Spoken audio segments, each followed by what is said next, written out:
record on it. All right. Welcome everyone to the Roundabout Books Tuesday virtual author series. My name is Julie and I'm the events manager at Roundabout Books.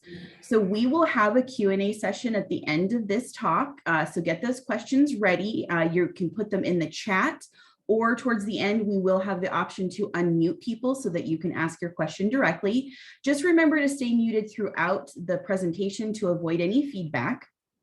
So first, let me say Happy New Year. This is our first event of 2022.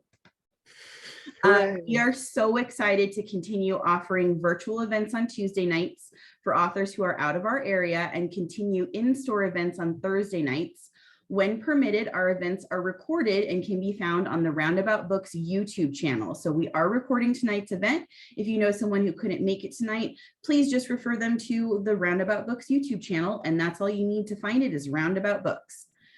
Second, if you aren't already receiving our monthly newsletter, I highly encourage you to visit our website and do so. That newsletter lists all of our book clubs, author events, new releases, highlights of local authors, and more. And some of those upcoming events include an in conversation in the store in 2 weeks with Michael Levitin for his book, Generation Occupy, a look at the lasting effects of the Occupy Wall Street movement and what it can teach us about democracy.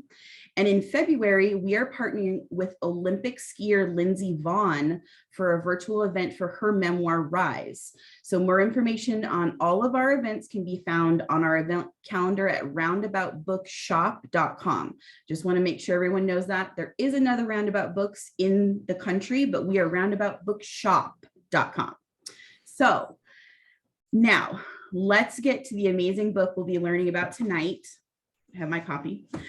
Thor Hanson is a conservation biologist, Guggenheim Fellow, and author of award-winning books including Buzz, Feathers, The Impenetrable Forest, and The Triumph of Seeds. In his latest book, Hurricane, Lizards, and Plastic Squid, he tells the remarkable story of how plants and animals are responding to climate change, adjusting, evolving, and sometimes dying out. Anole lizards have grown larger toe pads to grip more tightly in frequent hurricanes. Warm waters cause the development of Humboldt squid to alter so dramatically that fishermen mistake them for different species. Brown pelicans move north and long-spined sea urchins south to find cooler homes. And when coral reefs sicken, they leave no territory worth fighting for, so aggressive butterfly fish transform instantly into pacifists. The Atlantic says hurricane lizards opens trapdoors into the vivid lives of other beings in hopes of giving humans a close-grained understanding of our role in habitat change and the varieties of adaptation that may be in store for our species too. Thor Hanson is joining us from his home in Washington State. Thor, thank you so much for joining us. I'm going to turn it over to you because I know there is a lot for us to learn about tonight.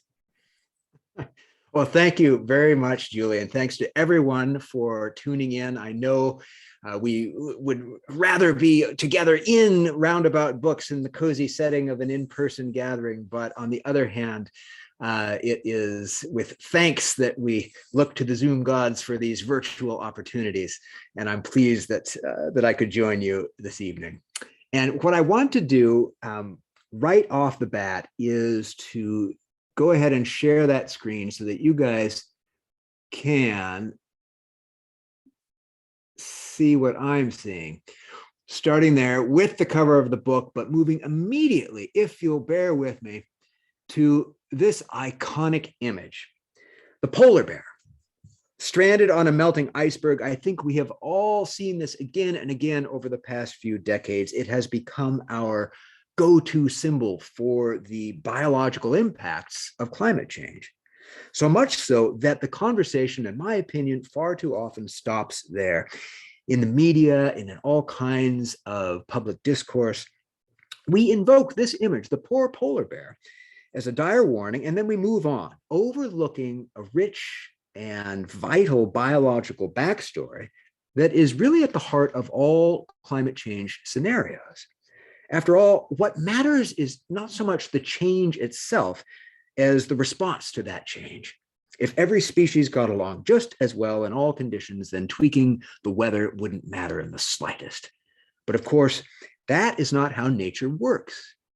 That's not how nature works. The diversity of life on Earth stems from specialization, a great accumulation of species that have adapted to particular environmental conditions. And when those conditions change, species react. And it is the sum of those reactions that will determine the future, theirs as well as our own. So this evening, I want to focus on the challenges that climate change creates for plants and animals, and how we can already see and measure their responses playing out in real time all around us. We won't be talking very much about the process of climate change, the atmospheric stuff, with one exception: carbon dioxide.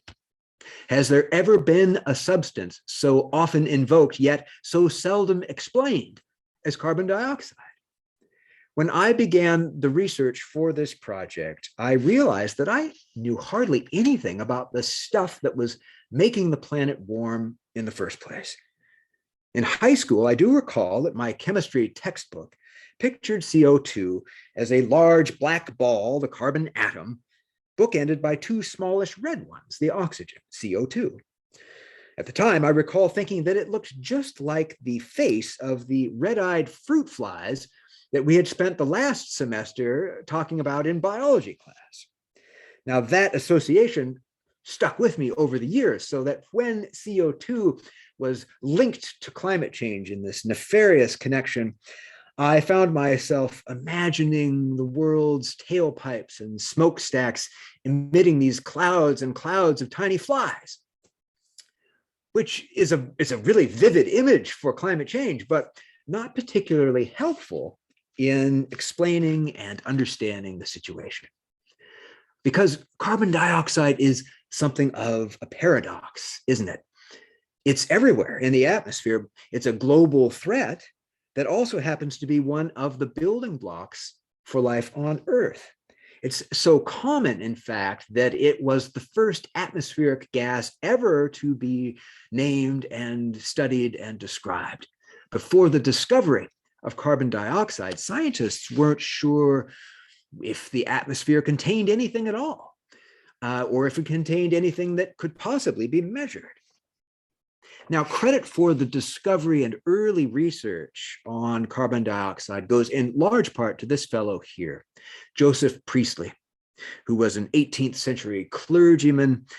He was a chemist. He was a friend of Benjamin Franklin, lived in a town in England. Just an all-around polymath, this character. And he credits in turn his work on carbon dioxide to the lucky coincidence that he happened to be living, quote, for some time in the neighborhood of a public brewery. And there he found quantities of this colorless, odorless gas collecting above the fermentation vats there in the brewery. And he was also fortunate enough to find brewers who were patient and would allow their local vicar to erect a scaffold over the top of those vats and then start lowering in all manner of experiments as he tried to understand what this stuff was. He would lower in a lit candle and see how the flame was snuffed out. And he could see by that experiment that the gas was heavy because the smoke from the candle flame would pour down towards the brewery floor. He lowered in small animals and insects and realized that they couldn't breathe this stuff, whatever it was. And he also realized that he could dissolve it in water, thereby producing what he called a fizzy beverage with a, quote, pleasant, acidulous taste. And he published that little paper, which earned him the prestigious Copley Medal from the Royal Society of London. It actually earned quite a lot more for Johann Schwepp, who was an entrepreneur at the time, who read that paper, copied Priestley's methods, and founded the soda water and tonic water company that still bears his name.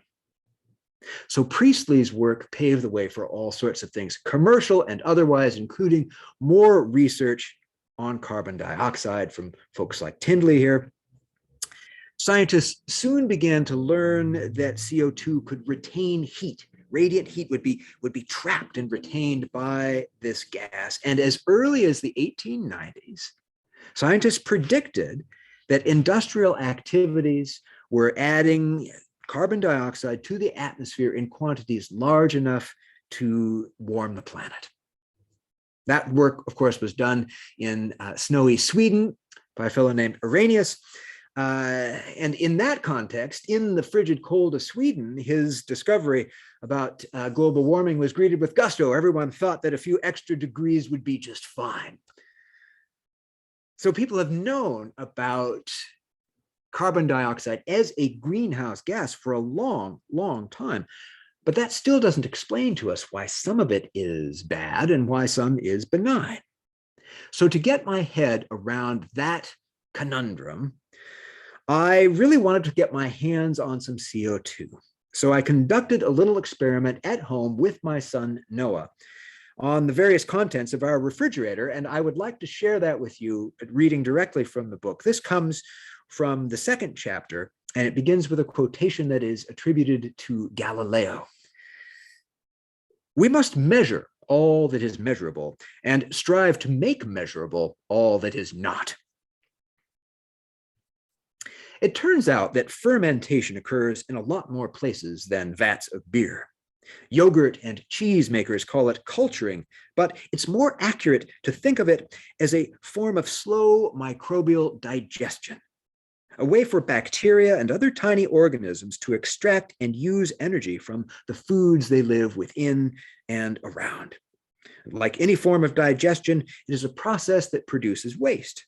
Luckily for food lovers, the byproducts of fermentation include things like alcohol, thus the beer, and lactic acid, which adds tanginess and pungency to such cultured favorites as kimchi and buttermilk. Most fermentation also produces carbon dioxide, which is what had me combing through the back reaches of our fridge. A container of organic sauerkraut advertised probiotic punch and claimed it's alive. But any organisms the kraut might have once contained had long since shuffled off their mortal coils and were no longer producing a whiff of carbon dioxide. A lit match held above that briny mix burned brightly. Experiments with yogurt and sour cream were similarly disappointing, but then we hit the jackpot. On the bottom shelf, behind the bags of carrots and celery, sat a half-gallon jar of homemade pickles. They had been stewing in their own juices since August and tasted yeasty as well as sour, suggesting that fungi had joined the bacteria in their digestive pursuits. Frankly, it was far past time to throw the pickles out, but for once, procrastinating a chore had paid off. As soon as Noah and I brought a match near that open lid, the flame demonstrated why carbon dioxide is such a common ingredient in fire extinguishers. With no oxygen to burn, the match went out in an instant, as if we'd turned off a switch. What's more, smoke from the snuffed tip curled downward, trapped in the gas, just as Priestley had described. "It's pouring down the side," Noah exclaimed, watching as wisps of smoke followed the heavy vapors over the jar rim and down to spread across the countertop. "That's it," I told him. "You saw the carbon dioxide." He quickly brought me back to earth, reminding me that our quarry was invisible. "I didn't see the carbon dioxide, Papa. I saw the smoke." But like Priestley before us, we could use that smoke to watch the gas, defining its boundaries as it flowed and swirled around the open jar. For a few minutes, our kitchen was filled with the thrill of discovery as we lit match after match, watching them snuff and smolder until all the carbon dioxide had dissipated into the surrounding air. Simple experiments often lead to broader insights, and repeating Priestley's fermentation trick brought up an obvious question. Do pickles cause climate change? Does making beer? The answer, of course, is no. But understanding why some carbon emissions are harmless while others are not reveals a basic truth about climate change that people rarely stop to think about. In the case of our pickle jar, the carbon came from the cucumbers in the brine, and the cucumbers had gotten it from the air around our garden the previous summer. Like plants everywhere, their growth relied on photosynthesis, that leafy process of combining carbon dioxide and water with energy from the sun to create starches. In other words, carbon dioxide puts the carbo in carbohydrates. When those starches break down, the carbon dioxide goes back into the atmosphere. This is the step in the Earth's carbon cycle with which we are most intimately familiar, because we play a role in it every moment of every day. Whether we eat plants or eat animals that have eaten plants, the energy that fuels our bodies traces right back to those photosynthetic starches, and we release carbon dioxide with every exhaled breath. But in terms of climate change, breathing is like making pickles or brewing beer, guilt-free. That's because our bodies are just one short stop for carbon on its continuous circuit from the air through plants and animals and back again, with no net gain or loss. If that's all there was to the story, then the planet wouldn't be warming and I wouldn't be writing this book. The reality of modern climate change hinges on one key fact: not all plants break down. Consider the pickle. Cucumbers eaten fresh or left to rot in the garden compost release their carbon right away, but that process slows down considerably in a jar of salty brine. Under the right conditions, it can stop altogether. In nature, this occurs primarily in two locations: the ocean floor and boggy wetlands. When marine algae die en masse and sink to the seabed, they sometimes get buried by sediments before they are eaten or decomposed. Dead plants in bogs can also accumulate with little decay, forming layer upon layer of peat. In either case, if sediments continue to build up around them, they're buried and rocks develop above and around them, those organic deposits, the carbon within them is effectively trapped, removed from the atmosphere for millions and millions of years. Transformed by heat and pressure and age, we recognize them now, those ancient plants, as the fossil fuels. Petroleum from the algae, coal, which comes to us from the peat, and natural gas, which comes from either. Burning them now returns all of that stockpiled carbon dioxide to the air at once, overwhelming the natural cycle and leading to the many consequences now unfolding. So the next time you find something at the back of your refrigerator that looks like a scientific experiment, it is a scientific experiment. There is a lot to be learned in the refrigerator. And it's a good reminder that even the atmospheric aspects of modern climate change are rooted in biology. So we know that the climate is warming and we know why, but what does all of that mean for plants and animals? As you can imagine, this is a booming field of study. Climate impacts are now so widespread in nature that it's not too much of an exaggeration to say that all biologists are studying climate change. Some of them just don't know it yet. It helps to organize that deluge of information into themes, and one of the most common themes has to do with timing. At Walden Pond, the violets and wood sorrel that Henry David Thoreau admired in May and June now bloom by late April, and what he called that early yellow smell of willows can reliably be savored in March. Spring is arriving earlier and earlier. You can see it happen in your own backyard. And if you write your observations down, as Thoreau did, they might one day become valuable. His meticulous notes on the plants and birds at Walden now serve as a vital baseline for modern comparisons. One expert told me that if Thoreau was listed as a co-author on all of the scientific papers using his data today, he would be one of the most prolific climate scientists of the 21st century. But a modern spring isn't just earlier than what Thoreau saw. It's different. To Thoreau, it might seem like a season in disarray. And that's because not all species are responding in the same way or even at the same times.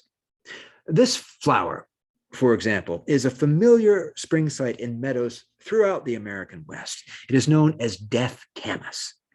Like many plants, it produces toxins to ward off would-be attackers. But unlike most other plants, it doesn't just put those chemicals into leaves and seeds and other places that are likely to be nibbled. It puts them everywhere, including in its pollen and nectar. And what's more, the main toxin in that mix, zygosine, is particularly nasty stuff. It attacks the heart, it attacks the lungs, and for good measure, it attacks the digestive tract. Its Latin name for this plant, the Latin name really says it all. It's called Toxicoscordion venenosum venenosum, which translates to poisonous bulb, poisonous, poisonous. So death camas is well protected, but in terms of pollination, that puts it in a bit of a bind. I mean, how do you attract insects to your flowers when instead of offering them a tasty reward, you are offering them seizures and paralysis and, well, death? Even bees are driven away, except for one, the very appropriately named death camas bee, which is one of only a handful of species and the only bee that has figured out a way to tolerate or even detoxify death camas poison. Now that gives the bee an exclusive source of pollen and nectar. Nobody else wants this stuff.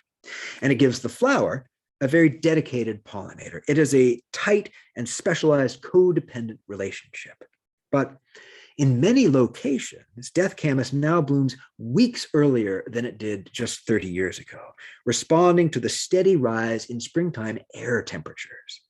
The bee, on the other hand, nests in the ground where temperatures are warming more slowly, and it remains on the old schedule. And if those trends continue, it could lead to what biologists call a timing mismatch, pulling these two codependent species apart, not in space, they're still in the same landscape, but pulling them apart in time. The bees too late for their flower and the flowers too early for their bee. So specialized relationships like pollination are particularly vulnerable to these timing problems, but mismatches really are cropping up everywhere, all over the place. From migrating caribou, which in some cases now are arriving at their calving grounds past the peak in productivity of the plants that they were relying upon to feed their offspring and raise them in those critical first weeks, to migrating shorebirds, in some cases now arriving at critical mudflats past the peak, again, of productivity of the worms that they were relying upon to fuel the next step in their journey. It can take years for us to study and tease apart the consequences of a timing mismatch, to even figure out what's going on. There are other aspects of modern climate change that are in some ways more immediate. The extremes in weather, for example, that we've all become familiar with in recent years, whether it's the heat dome that affected us here in the Pacific Northwest, or whether it's the storms and the floods and the droughts affecting other places, or sometimes it's simply high temperatures anywhere that are beyond what species are used to. As one expert told me, yes, timing mismatches and all these other things are very complicated and interesting, but sometimes organisms just get too hot. And one such example that I find fascinating comes to us from the deserts of the American Southwest, where you might expect creatures to be well prepared for a warmer future. After all, they're living in a desert. Now, this story comes from Barry Sinervo, who is a herpetologist at UC Santa Cruz, and he studies lizards, including this one, the western fence lizard.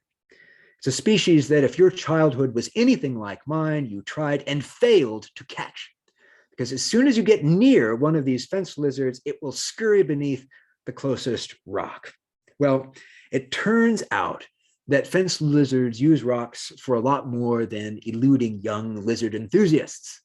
They are what biologists call heliotherms. They use the sun, the helio, to thermoregulate their body temperature.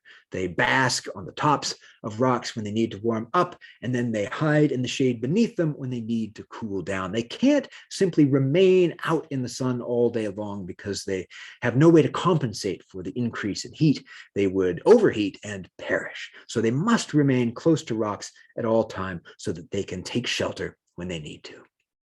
So as the temperature has begun increasing in these desert habitats, the lizards have responded by doing what they have always done on hot days. They've spent more time in the shade, but that comes at a cost. because the more time you spend beneath rocks hiding from the sun, the less time you have to be out foraging for food. So as the temperatures increase in deserts, the calorie intake for lizards starts to go down. And if it gets beyond a critical threshold, something dreadful for lizards occurs, in that particularly the female lizards will not get enough food to build up the energy reserves in their bodies needed to reproduce. In other words, if it gets too hot, the lizards stop breeding. And you really don't need a PhD in herpetology to predict the long-term consequences of that. So Barry and his team had noticed lizard populations winking out in some of their hottest research sites, and then did this study to understand what was going on, learning that it wasn't the heat killing them directly, it was heat impacting their calorie intake and impacting then reproduction. A fascinating example of the complexities of how creatures are responding or not to this crisis. Now, another aspect of modern climate, oh, there's the lizard. I forgot to show you one hiding under a rock. I have to dwell on that photo for 1 minute because it's so cute. There they are. But I want to say that another aspect of modern climate change and another way that creatures are responding has to do with what fans of the Jungle Book, you might recognize Baloo the bear here, what fans of the Jungle Book would call the bare necessities of life, the simple bare necessities. So what happens when some critical element of a creature's habitat simply goes missing, simply disappears? Now, this is in large part what we were talking about earlier with that iconic image of the retreating Arctic ice and the polar bear stranded on an ice field. Polar bears are losing a critical part of their habitat because the ice is where they hunt for seals. It's their hunting ground. So when it goes, they're really in a bind. But it turns out that melting ice in the Arctic impacts a lot more species than the polar bear. And if you could look beyond the bear itself, or look beyond this seal to the edge of the ice, you might be lucky enough to catch sight of this little character here.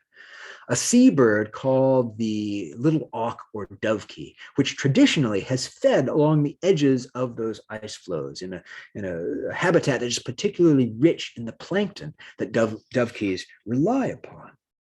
Now, that strategy worked very well for dovekies until the ice began retreating with the increase in spring and summer temperatures in the Arctic, retreating farther and farther from places like this, in the Franz Josef Land archipelago in Russia, which is one of the places where dovekies breed.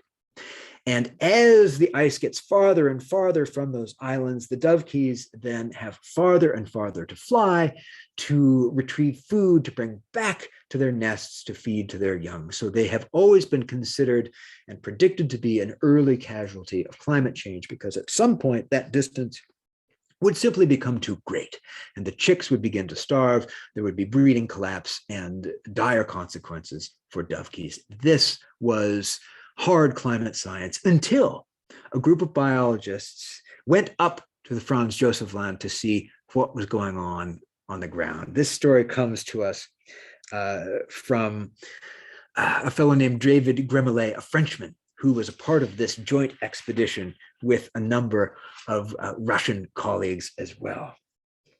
And it really reminds us, I think, of an important point about climate change biology, as you'll see here when we hear this story, and that is that nature is not defenseless, that nature is not a passive bystander to change.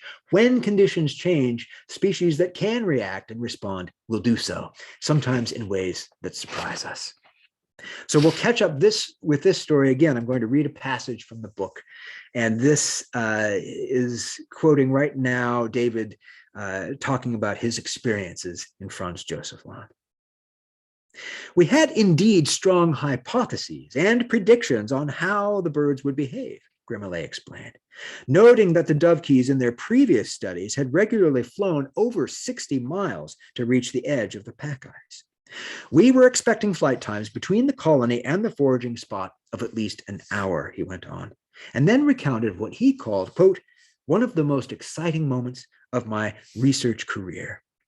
Sitting with their laptops at the dinner table in the research station, surrounded by their Russian counterparts, they opened up the first batch of tracking data and saw precisely how long the birds had been in the air. Less than 4 minutes. Instead of tracking all the way to the edge of the sea ice, the dovekies had apparently found an alternative food source right at their very doorstep. But what and where? It's easy to imagine the excited conversation and conjecture that came next, perhaps fortified by a sip or two of vodka. Soon, their ideas began to coalesce around an entirely new hypothesis.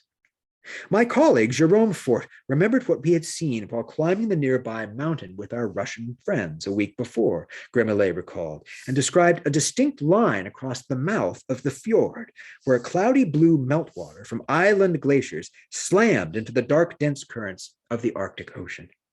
Both Fort and Grimmelais had trained as oceanographers before they began studying birds, so they understood the consequences of such an abrupt transition. We both knew what this front meant, a curtain of plankton, killed by temperature and osmotic shock. For tiny crustaceans, swimming so suddenly from one kind of water into another was like driving full speed into a wall. And for anything that fed upon those crustaceans, the resulting pileup created a bonanza. Testing their theory required a boat, however, but the only craft available at the research station was a, quote, chronically deflated dinghy, and the fuel they'd brought from Murmansk turned out to be contaminated with water.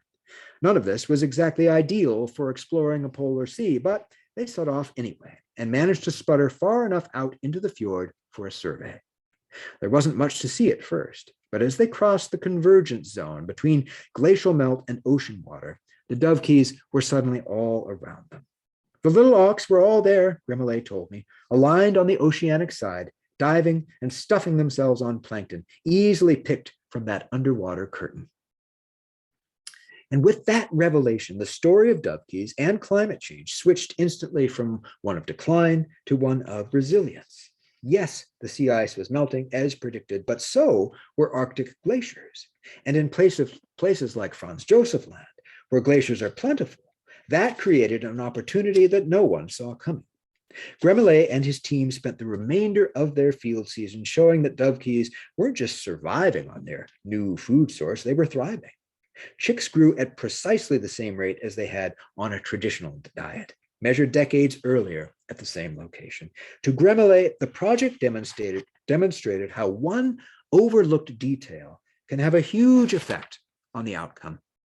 Even if you think you know, he summarized, you really have to get out into the field to check what wild creatures are doing because they very often surprise you.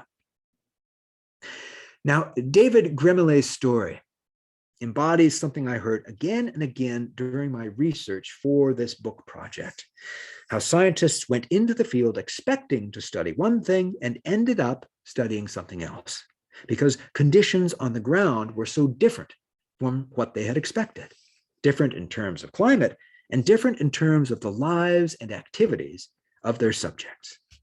The dovekies were able to pivot quickly to a new food source because they have what scientists call plasticity. It's sort of like that old comic book character, Plastic Man. These creatures are inherently flexible. They have the ability to stretch themselves, if you will, and find new ways to adapt to new conditions. And in an era of rapid change, we wish that all species were like Plastic Man because it allows a rapid response to that change. And for some species, it applies to a lot more than how they behave. The Humboldt squid, for example, virtually disappeared from traditional fishing grounds in Mexico's Gulf of California after a series of climate-driven marine heat waves, or so everyone thought, until a group of scientists went out and surveyed for them and found that the squid were not only still present, but more plentiful than ever. Instead of departing for cooler waters, which is what everyone had assumed, they had responded to heat stress by adopting a radically different life strategy. They matured and reproduced in half the time. They ate different foods, and they also lived only half as long. And under those constraints, their bodies were reaching only a fraction of their former size, too small to bite on the lures that had previously been used to catch them. Their rapid downsizing fooled everyone, even the fishers, who had been dismissing the few they could hook as juveniles or even another species altogether. They'd been throwing them back. Now, most climate change responses measured in nature to date have been the result of plasticity in one form or another. Capabilities that were already baked into the genetic code of a species, behaviors they had the ability to enact, or changes in physiology, even like the squid.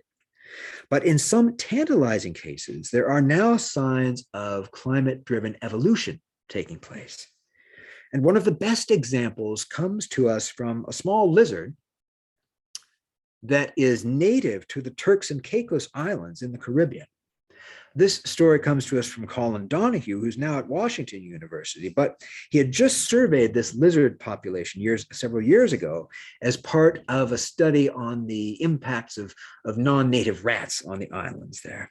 But then a hurricane struck. The rat project was suspended, and like so many other scientists I talked to, his research took an unexpected turn. So let's pick up that story straight out of chapter 8 from the book, which begins with another quotation, this time from Giuseppe Lampedusa's wonderful novel, The Leopard, where he wrote, "If we want things to stay as they are, things will have to change." Actually, it was 2 hurricanes, Donahue clarified, when I called to ask him how the story had played out. Hurricane Irma struck first, pummeling the eastern Caribbean with torrential rains, storm surge, and Category 5 winds exceeding 175 miles per hour. Just 2 weeks later, Hurricane Maria swept through with similar force. The combined storms devastated low-lying islands like the ones where Donahue's lizards lived, uprooting trees, flattening structures, and leaving both natural and human communities reeling. Needless to say, researchers put the rat project on an indefinite hold. But for Donahue, that setback also offered an opportunity. While his questions about lizards and rats would have to wait, he was now in the perfect position to study the effects of hurricanes. Had any lizards survived? And if so, was that surviving population measurably different from the one he had just studied weeks earlier? If so, then he might be able to document natural selection in action. We had no idea what to expect, he told me, but I knew we weren't going to get another chance at this kind of data. So he cobbled together some funding, headed back to the Caribbean, and found himself in a sort of scientific deja vu, repeating the exact same field project he just completed 6 weeks earlier. We were on a short timeline, so it was pretty much catching and measuring lizards all day long, Donahue recalled, but he described the trip with obvious pleasure, as if this were precisely how anyone would want to spend their time on a tropical island.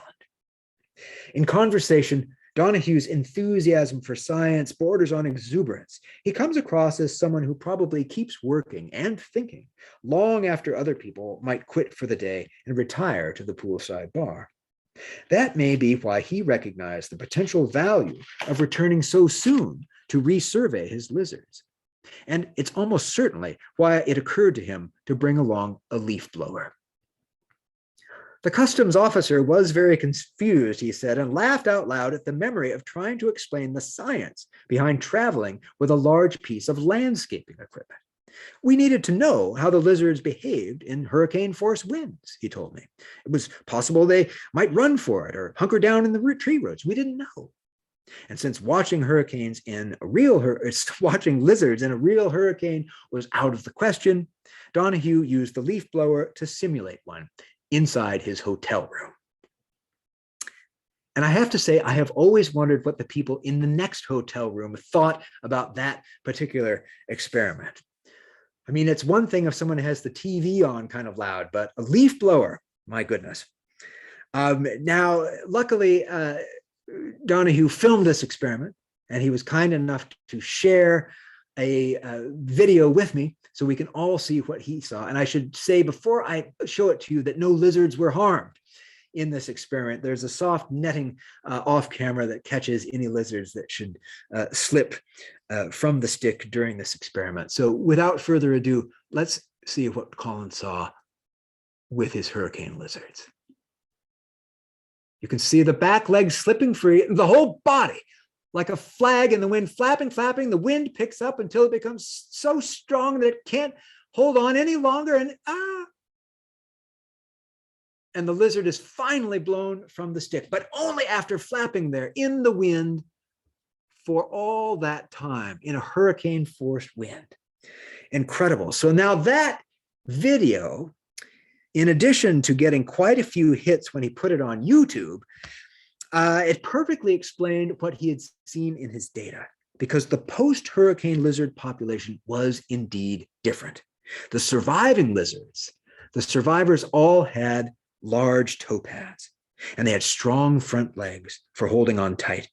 And they also had short back legs, which reduce the drag on the lizard when the body is there flapping in the wind. That combination of traits helped those lizards that had those traits hang on and survive through that hurricane, while their neighbors and friends who lacked those traits perished. In other words, it was survival of the fittest in action. And later surveys showed that the traits were indeed being passed down to the next generation. The lizards were evolving in response to climate change, not over the course of centuries, but within the space of a single field season. So climate change biology is full of just those sorts of surprises. And I hope that you will agree with me at this point in the lecture that there's a lot more to it than a polar bear on an iceberg.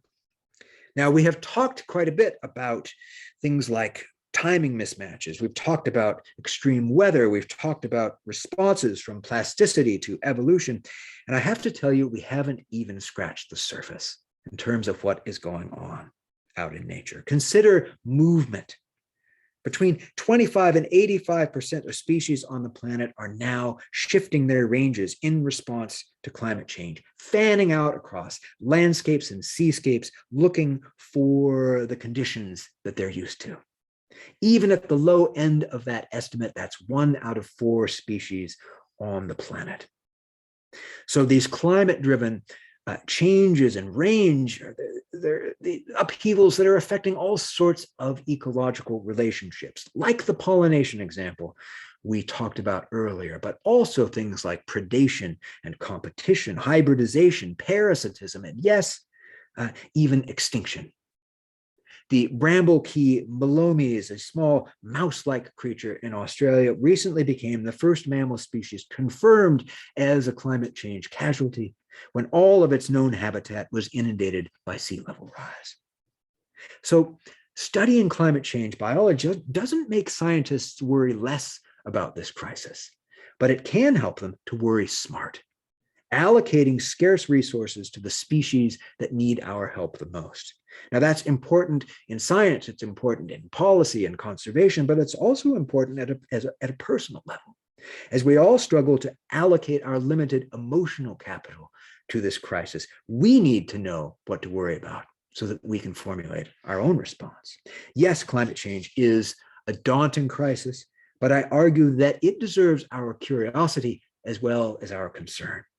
After all, it's hard to solve a problem if we aren't even interested in it.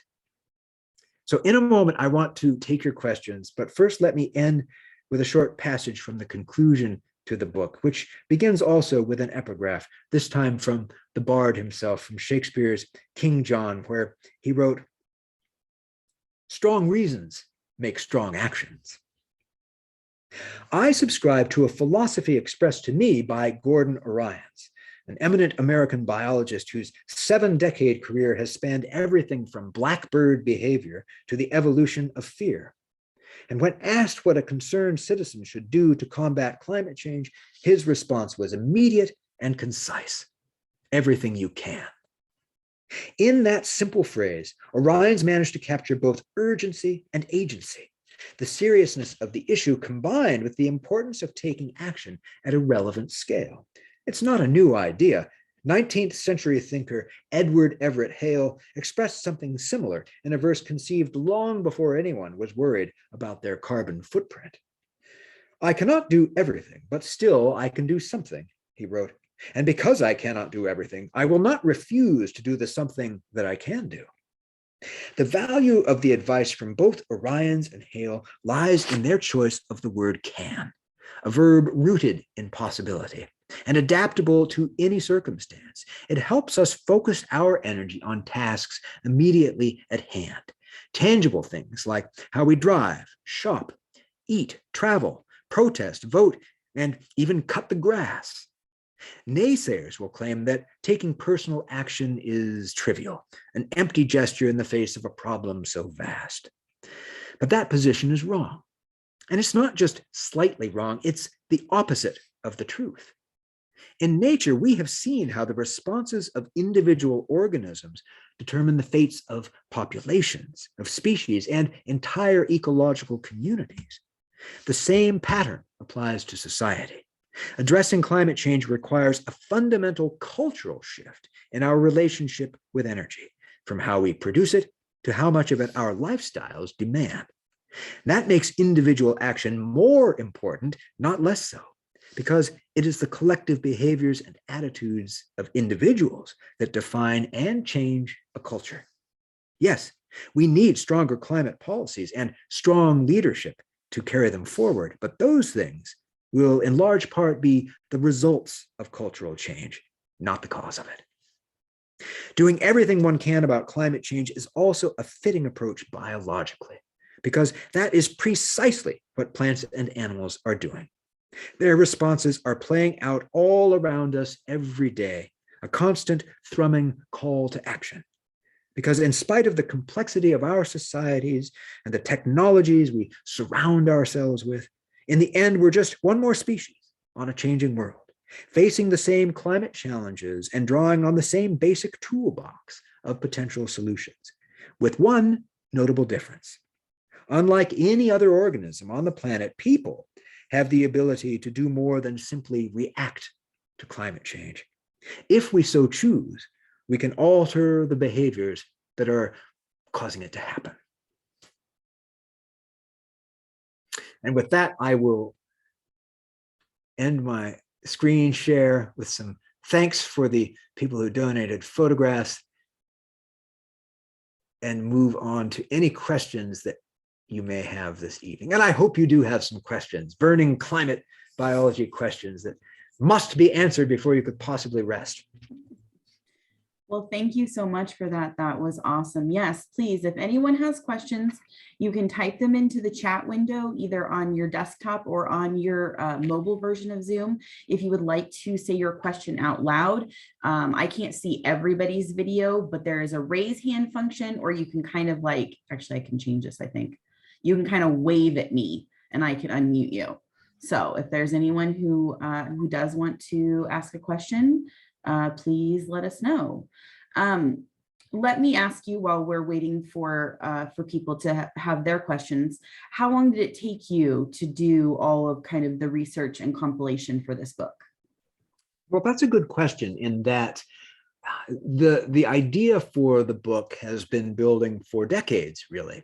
In that I began my career as a young biologist. It so happens I picked up my university degree within days of when they signed the first climate accord at the Earth Summit in Rio in 1992.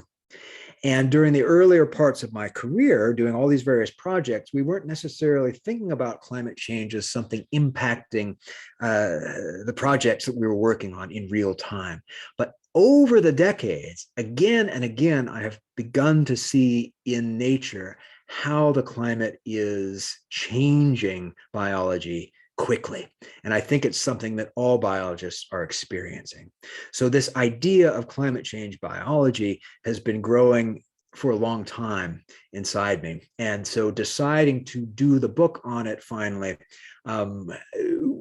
was an excuse, in a sense, to dive deeply and spend two to 3 years really doing the research and talking to the people who are on the front lines of this crisis, applying these research techniques and learning more about their stories and their work, and then translating it so that we can all benefit from their insights. Yeah. So you brought up, watching animals change based on climate change. But obviously we do see this in other ways. I think back to my probably middle school biology and talking about butterflies that would change color because of the smoke coming out of industrial areas. So obviously we've seen that, for a long time, but this is starting to be the first time you're really seeing it based on the temperature change in their environments that are really changing when you talk about the squid, that it literally doesn't even look like it itself anymore. Yeah. Because of the temperature change in the water. Yeah, it's really remarkable to see the responses and how quickly things are happening. And when you look at something like the squid, that example is a fabulous example of how much variety can be built into the genome of a species, so that in the very earliest stage of its life cycle, that squid, and we're not sure exactly when, as an egg, maybe it's even the earliest parts of its larval stage, it responds to what's around it. And if the temperature is really high in the water, something triggers an alternative path, an alternative, what biologists call a phenotype, meaning the expression of the genotype, and the expression that will take place of the genes in that species, saying that this is a stressed environment, and I will be much better off as a small creature living faster, reproducing more quickly than I would be trying to grow to 6 feet in length and find enough food to support that massive body size in these stressed out conditions.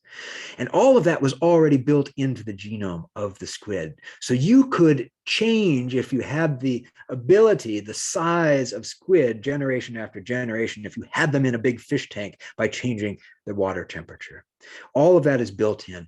And it probably, in that case, has to do with the wide range that these squid have lived in and continue to live in, a huge range across the eastern part of the Pacific, from as far north as the Gulf of Alaska all the way down to the equator, and then south on into the southern hemisphere, where they've been exposed as a species to all sorts of conditions and learned to cope. So that is one way that species can build up this sort of plasticity, this flexibility in their genome, is how they have the strategies they've used in terms of being generalists and living in a lot of places. There's another fascinating aspect to this, though, that is still really under the microscope, so to speak, but it has to do with the history, the evolutionary history of species, in that long-lived species, those that have been on this planet for millions of years, have experienced all sorts of different climates over the course of time. And it could be that historic evolutionary exposure to different conditions retains an echo in their genome, if you will. There may be traits or characteristics or habits that have been dormant for a long time that can be triggered again now that they are experiencing something similar. So there are these two sort of methods that plasticity or flexibility can build up within creatures. And when you change things rapidly, as we're doing now, you see those creatures that have it and those that don't. Yeah. So we do have a couple of questions in the chat. First of all, Sarah is wondering, she says, is there one particular class of animals or plants that evolve more quickly to climate change than other classes? What a wonderful example. And I wouldn't say that there's a class particularly, but what we do see is a separation between, and it relates to this last question we were just talking about, a separation between generalists and specialists, in that if you have general habits, you're in a better situation now because things are changing and you may have the flexibility to adapt quickly. If you're a specialist, like that bee with its particular flower, you're in a bit of a bind. So each of those strategies has advantages under certain circumstances. When things are stable, when the climate or other environmental conditions are stable over long periods of time, there's a real advantage to being a specialist, to being the best at one thing because you get an edge over all the other creatures around you, right? We talk about this here in the San Juan Islands where I live, where the resident orca populations, the killer whales, are specialists upon a particular species of salmon, and they are the best at catching Chinook salmon. But now that Chinook salmon are scarce, the orcas are in a bind, right? Because they have specialized. It was a great strategy when that resource was plentiful, but in a time of rapid change, that specialization has made them vulnerable. Similarly, with climate change, we worry more about specialists, which can be in all sorts of different classes of creatures and plants and so forth. We worry about them more than we do about the generalists. And part of the point, one of the take-home lessons really of climate biology, climate change biology, and all this research is to try to make those distinctions so that we can identify those species that are going to need our help the most in the years ahead. Yeah. Kevin has a question that I think is really helpful for everybody that's on this. And obviously, if there's more information that you want to send me later that we can post on our website or socials, he's asking, is there a good website or source other than your book for the latest climate change effect on biology research? He's wondering if one needs to simply dive into the biological literature over time, or if you have found some awesome sites. Oh, that's a wonderful question. And what I would recommend is it's a scientific journal called Global Change Biology. And you can go to their website and sign up for their e-newsletter. And every month they send you the summaries of the papers that they're going to publish. And the abstracts, just the summaries, have some really, you don't have to, I mean, you can, if you want, go deep into the body of the paper and look at the data and so forth. But the abstracts often have a very digestible summary of what's going on. So that is one resource right out there. And I would say that I do not have, unfortunately, a really good website that collates this stuff and translates the science, which is one of the reasons I ended up writing the book when I did, because I was so frustrated with seeing so many great stories and ideas on this topic that were never making it beyond the journals. And so I unfortunately don't have a good clearinghouse for you. But if you look at journals like Global Change Biology or Nature Climate Change is another one, that their monthly newsletters will have decent summaries of the latest research and what you can find there. So yeah, I mean, totally fascinating to thumb through. Awesome. And then one of our fellow booksellers, Kathy, is on right now. And she said, is there anything happening up in the San Juans or in your neighborhood that also comes to mind for natural adaptation by the local flora and fauna? Like one that yeah.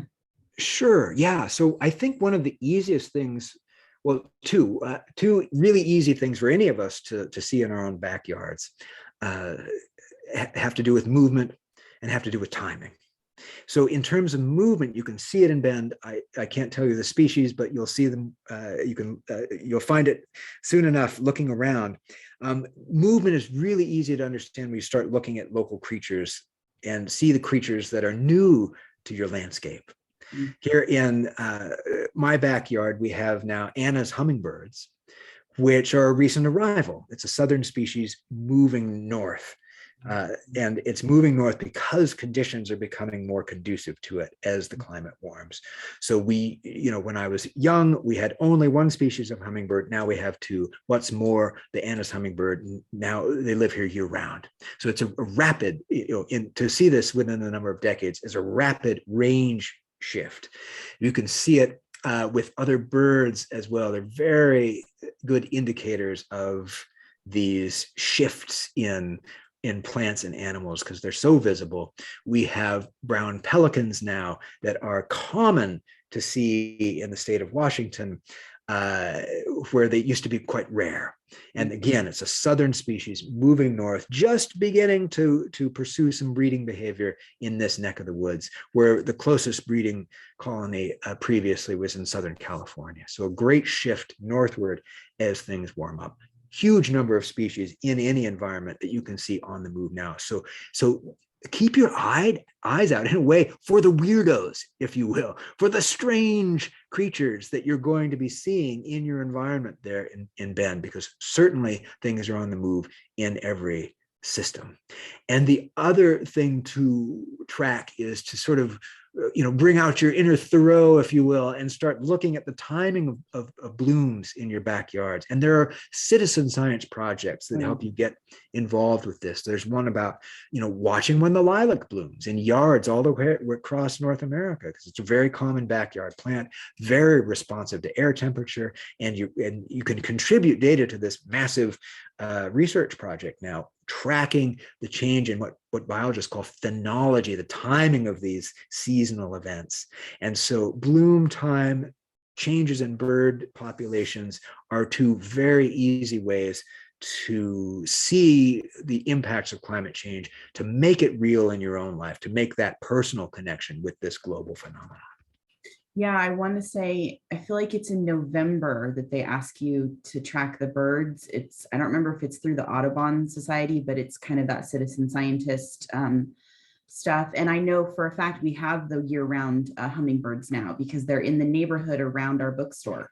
And I saw someone with an electric hummingbird feeder, and I was like, what are you doing? And they're like, we have hummingbirds year-round now. And I'm like, what? There's snow on the ground. Like, these poor little guys, they must be so cold. So we'll wrap this up with a comment from Rachel. She says, thank you. I appreciate the stories in your book where you look in your area for examples like the wide variety in dandelion leaves based on location. That I never thought to see if the leaves on a dandelion were different. Yeah, another great example of that idea of plasticity. What is more flexible in nature than a dandelion? They grow everywhere, and they can be so different. Growing in the gravel of your lawn, they'll have short little stubby red leaves full of latex, totally bitter and awful. In the gravel of your driveway, 2 feet away in your lawn, the same plant could produce huge tender green leaves that are worthy of a salad. So yes, watch the dandelion leaves in your own backyard to see another great example of plasticity. We have a couple other people saying thank you for being here. Why couldn't any of my college professors have been this interesting? You do have, I mean, I think I would have enjoyed my biology sequence at the college a lot more as well. But that will lead us into, if you have not already purchased a copy of the book, please do so. If you're not local to Roundabout, we completely understand, because with Zoom, you could be joining us from everywhere. And I did share the event to quite a few places, but please consider buying from your local bookstore as opposed to some of the bigger guys out there. And if you want it to be shipped to you from Roundabout, please call us. We ship to anywhere in the United States. So on that, I want to thank you again so much for being here tonight. For taking time out of your evening, everyone who took time out of their evening during all of this wonderful weather we're having to learn about the biology of climate change. We do hope to welcome you into the store sometime soon. I think it would be really fun, like I said, to get some kids together and show them all of this really cool stuff that the next generation needs to be learning about biology of climate change. So thank you again, everyone, for being here. Please, again, let anyone know who might be interested. They can get the book from us, and we will have this on our YouTube channel. So until next time, everyone, happy reading. Thanks, everyone. Bye-bye. Thank you. Let me stop the recording.